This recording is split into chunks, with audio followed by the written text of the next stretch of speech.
Okay, let's go ahead and let's get started. We are talking about static and current electricity and the differences between them. Okay, so the first thing to say is that they do have some similarities.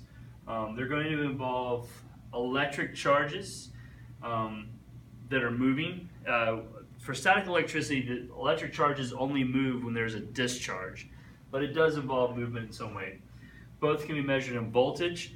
Voltage is the potential difference between charges, and both involve some way conductors and insulators. An insulator will not allow the movement of charges, whereas a conductor will. So here's some ideas, just some examples of some conductors and insulators. I'm not sure how clear that is to you, but generally conductors have little or less resistance. So here we have some gold, copper, some wires, and some other metal pieces that will allow the flow of electric charges. Also, if you go back to energy, these also will conduct heat. All right. So what they all have in common is that they involve metal in some way.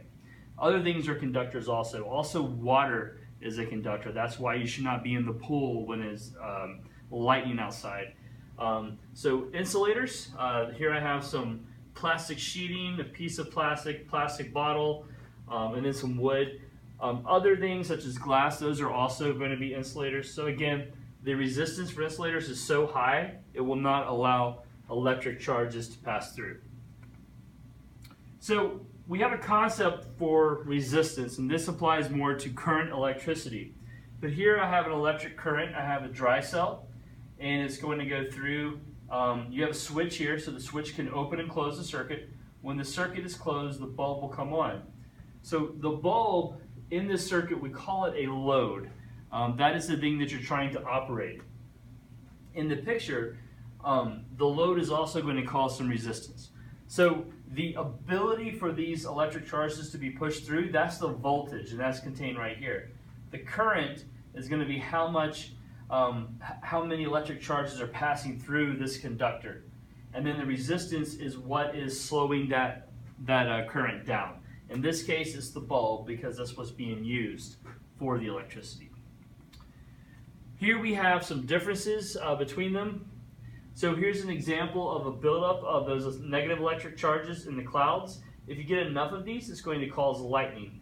That's going to be the discharge. Now remember that lightning is going to be static electricity discharging. Whereas with current, I have a more continuous and intentional flow of electric charges. So the basic differences here is I have defined static electricity as the buildup of charges on an object.